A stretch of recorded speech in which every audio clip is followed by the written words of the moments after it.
이 세상을 주관하는 모든 패턴들이 지금 현재 특히 대한민국은 지금 현재 이 운이라고 하는 게 돌고 있는데 어느 새만금 쪽으로 해서 현재 운이 돌고 있다라고 하는 거예요. 그리고 최근에 어떻습니까? 내일 모레면 이제는 바이든 대통령이 취임식을 하죠. 바이든 대통령이 자 취임식을 하게 되면 바이든 대통령이 지금 공략하고 있는 부분들이 있잖아요. 지금 현재 바이오 그린 뭐 이런 쪽 아닙니까? 지금 현재 재생에너지 이런 쪽이잖아요. 이런 것들이 지금 현재 우리나라 정부가 추진하고 있는 방향성하고 너무나도 딱 떨어져요. 이해가 됩니까? 이제 앞으로 미국이라고 하는 나라는 어떻게 보면 전 세계를 주물럭주물럭 하는 나라입니다. 정치적으로나 어떻습니까? 군사적으로나. 그러니까 미국의 방향성이 전 세계의 방향성이라고 생각을 해야 돼요. 그러니까 그동안 트럼프 대통령이 어떻습니까? 미국이라고 하는 나라를 좌지우지했죠? 그러니까 미국이라고 하는 나라가 좌지우지 되면서 많은 나라가 미국이라고 하는 나라에 의해서 움직임을 동행을 하는 길을 걷게 됐어요. 예를 들어서 옛날엔 자유무역주의에서 지금은 보호무역주의로 돌아섰잖아요. 트럼프 대통령이 그렇게 돌아섰죠. 그러니까 자국 위주로 해서 돌아서다 보니까 다른 나라들도 다 자국 위주로 가기 시작한 거야.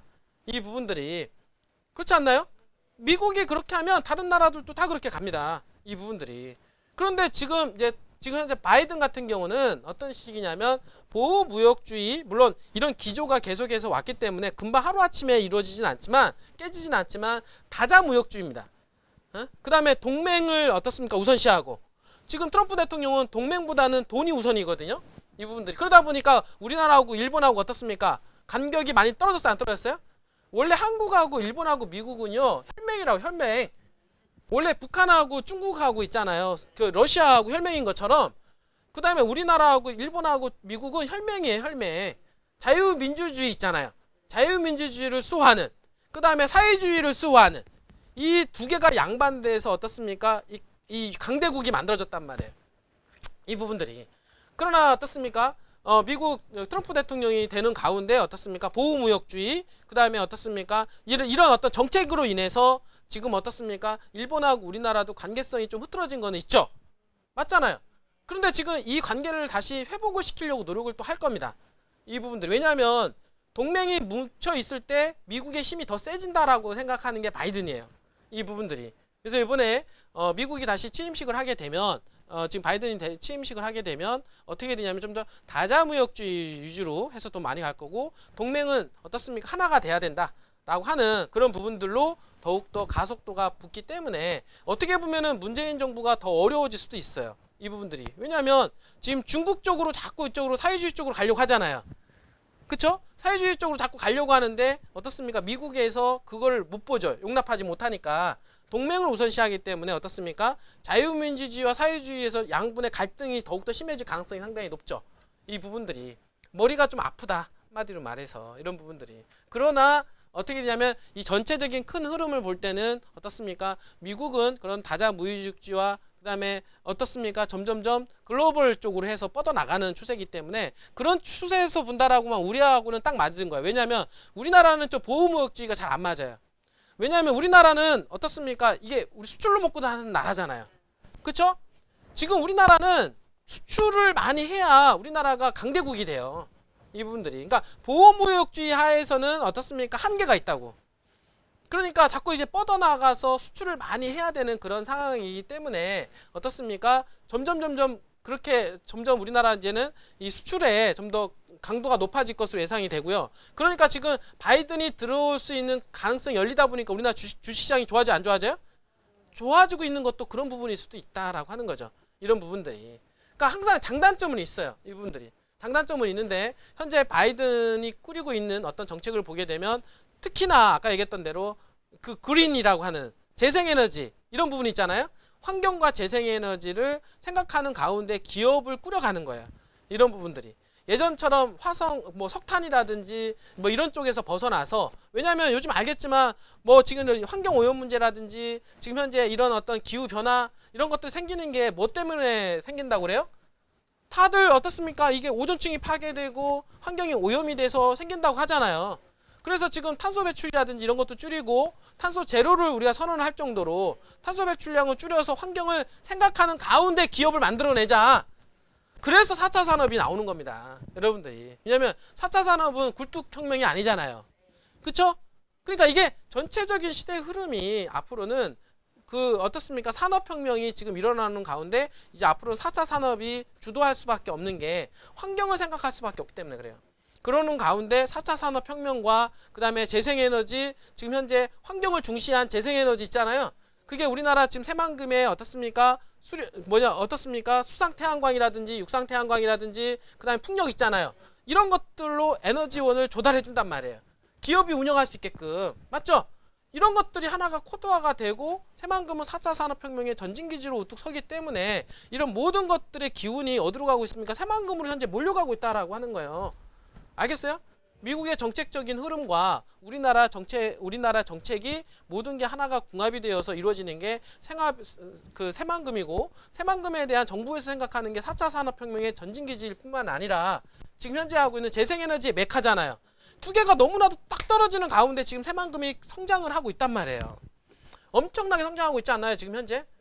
맞죠? 문재인 정부 들어서 2017년도 이후에 지금 새만금은 엄청난 성장 속도가 붙었다. 이분들이. 그런 가운데 어떻습니까? 문재인 정부 들어서 그만큼 공을 많이 들인 거예요. 그 다음에 문재인 정부 들어서 지금 어떻습니까? 가장 역점을 둔 게 뭡니까? 못 사는 사람들, 못 사는 지역들을 어떻습니까? 잘 살게 하자 이거 아니에요. 그래서 못 사는 사람들을 잘 살게 하기 위해서 소득 주도 성장을 했죠. 못 사는 사람들한테 어떻습니까? 돈을 많이 줘야 된다. 근데 그게 부작용으로 발생한 것도 있죠. 이분들이. 그러나 어떻습니까? 지역도 어떻습니까? 못 사는 지역 위주로 해서 어떻습니까? 더 살려서 지역 분권화가 이루어져야 되고 어떻습니까? 수도권 집중으로 했던 개발을 어떻습니까? 지역을 좀 분산을 시키자. 이게 지금 노무현 대통령이 했던 어떻습니까? 세종시를 만든 거 아닙니까? 그런 가운데 지금 문재인 정부 들어서 세종시가 더욱더 강화가 되고 있잖아요. 지금 현재 국회를 갖다가 분원을 만들자 뭐 이런 얘기 나오고 있고요. 이런 부분들이 행정수도를 이전하자 이제는 그렇게 해서 지금 현재 지금 새만금 세종시가 더욱더 커지는 가운데 지방의 핵심 축으로 지금 현재 개발을 하려고 하는 가운데 하나의 축이 더 있는데 그게 바로 어디냐면 새만금이라는 거예요. 이해가 되시나요? 그러니까 5차 국토 종합개발계획에 의하면 지방 분권화 시대를 만들고 그 다음에 어떻습니까? 지방을 개발하기 위해서 어떻습니까? 지금까지 개발이 덜 된 지역이 어디냐면 전라북도거든요. 그러니까 전라북도는 어떻게 보면 문재인 정부의 어떻습니까? 텃밭이기도 합니다. 지지율이 높잖아요. 어떻게 보면은 그러니까 공을 들일 수밖에 없는 지역입니다. 맞죠?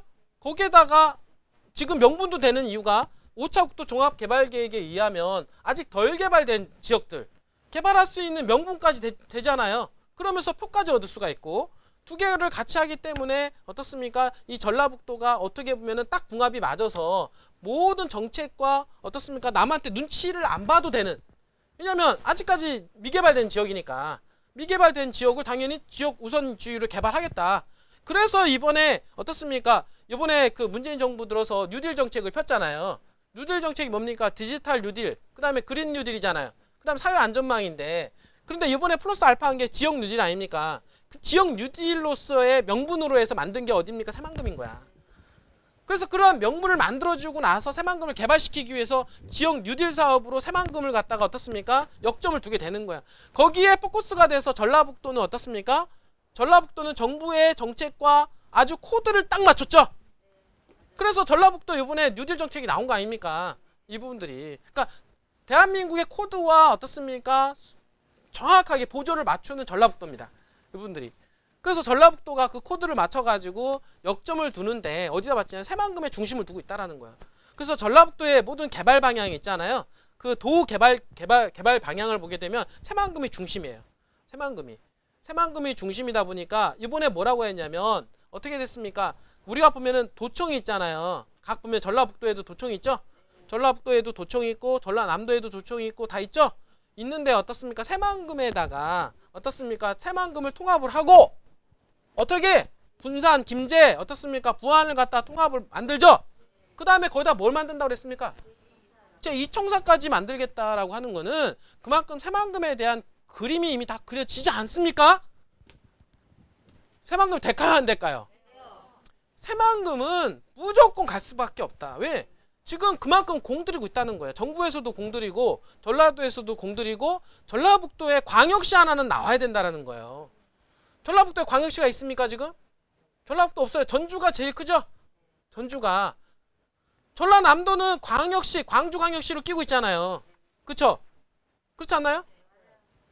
지금 없는 데가 충청남도는 대전광역시를 끼고 있고 원래는 그죠?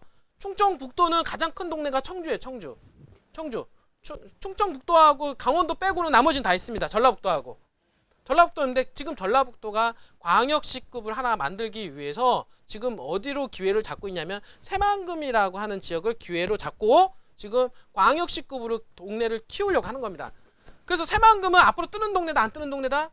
뜨는 동네예요. 여러분들이. 앞으로 하루 이틀 뭐 1년 2년이 아니라 앞으로 3년 5년 10년 아니 50년 이상 뜰 동네가 어디입니까? 새만금일 수밖에 없습니다. 대한민국의 국가적인 트렌드 지금 전라북도의 트렌드라고 할 수밖에 없고요. 한번 방향성이 잡히게 되면은 앞으로 향후에 10년이든 한 30년 50년까지는 계속해서 발전할 수밖에 없다 생각을 해보세요. 아직 시작 아닙니까? 새만금에 공항이 들어갔습니까? 철도가 항만이 들어갔습니까? 아직 완성도 안 됐잖아요. 맞죠? 뭐 대기업이 지금 들어가서 지금 사업하고 있습니까? 이런 것들이 앞으로 10년 동안 이루어질 것들이란 말이에요. 그러면 10년 동안 이루어지면 어떻게 됩니까? 대기업이 들어가면 거기서 멈춥니까? 대기업이 들어가면 또 다른 대기업이 들어가고요. 많은 기업들이 어떻습니까? 훨씬 더 그게 마중물이 돼서 유치가 되는데 그게 1, 2년 동안 끝나는 게 아니라 기간을 두고 10년 동안 대기업이 마중물이 되어서 중소기업뿐만 아니라 많은 기업들이 유치가 더 될 겁니다.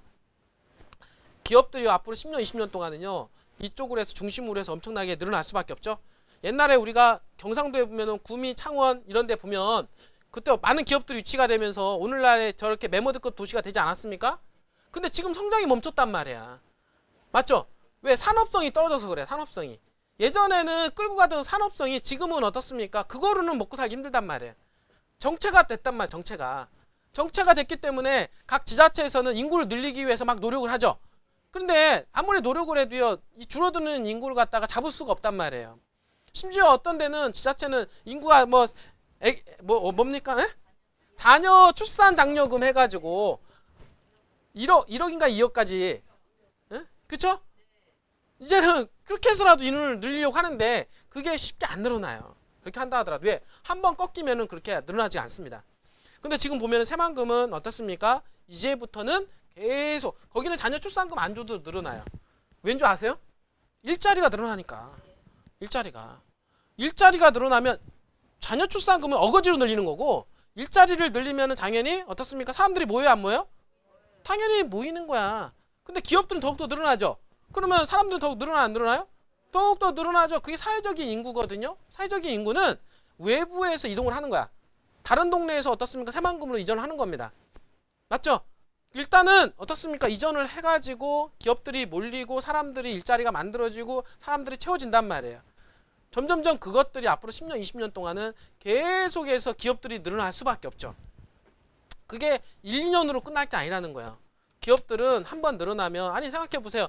부산이라고 하는 동네가 이만큼 커졌는데 지금도 기업 늘어나거든요. 계속해서 유치가 되고 있고 당연히 새만금은 이제 시작이고요. 지금의 어떤 기업의 늘어나는 속도는 배가가 될 겁니다. 올해 한번 보세요. 올해 새만금의 대기업 유치건들이 훨씬 더 많이 늘어날 거예요. 대기업 하나 늘어나면 당연히 중소기업이 엄청나게 따라갈 거 당연한 거 아닌가요?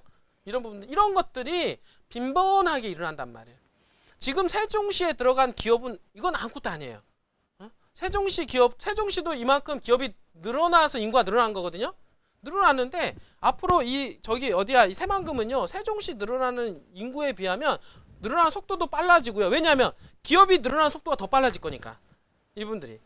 기업이 늘어나면 사람이 늘어나는 거, 사람이 늘어나면 사회적인 인구가 늘어나고 늘어나면 당연히 부동산은 개발을 해야 되는 거예요. 맞죠? 그러면서 그게 편리해지니까 기업들 또한 또 늘어나니까 당연히 땅에 대한 수요가 늘어나죠?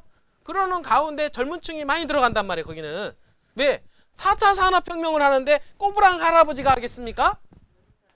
안 그래요? 젊은 사람들이 들어간단 말이에요. 거기는. 그러면 젊은 사람들이 들어가면 어떻습니까? 동네가 막 활성화가 돼야 안 돼요? 활성화가 되죠? 그런 가운데 어떻습니까? 일자리가 많이 늘어나니까 돈도 많이 벌죠? 아니 돈을 많이 벌면 당연히 애들 낳지 말라고 해서 낳는 거예요. 이 부분들이. 예? 지금 막 돈을 퍼줘서 자꾸 애들 늘리려고 하는데 그거는 한계가 있는 거야. 이런 부분들이. 그러니까 일자리를 만드는 거, 일자리를 만들면 어떻습니까? 직업이 보장이 되고 주거가 안정이 되면 자연스럽게 사람들의 욕망은 자녀를 낳겠다라고 하는 어떻습니까? 욕망이 생기는 겁니다. 이런 부분들이. 그러니까 이렇게 자연 발생적으로 생기는 게 새만금이고, 새만금이다 보니까 당연히 사회적 인구가 늘어났지만 향후에는 뭡니까? 출산 인구가 늘어나죠. 출산 인구가 늘어나면서 자연 발생적인 인구까지 늘어남으로 해서 인구가 늘어나는 속도가 배가가 된다.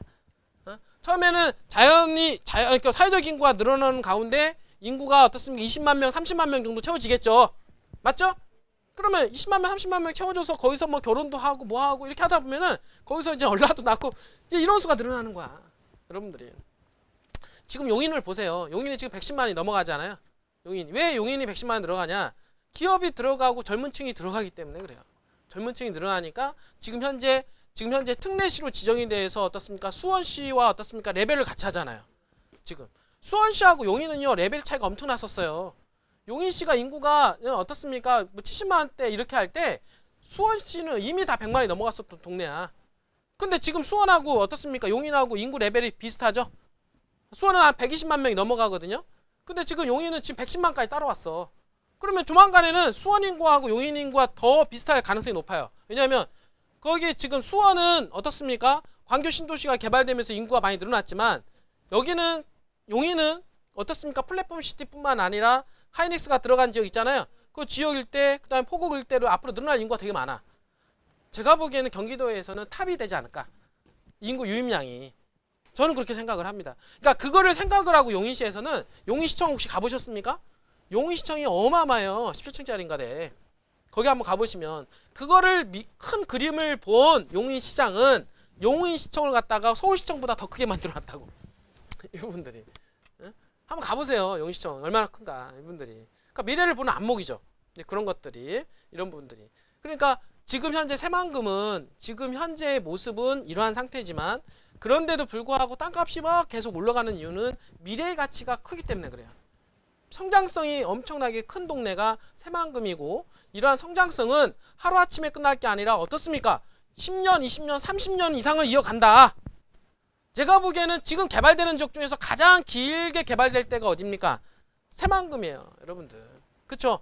지금이 어떻습니까? 지금 들어가는 시점이 가장 싸게 들어가는 거야. 그것만 아세요.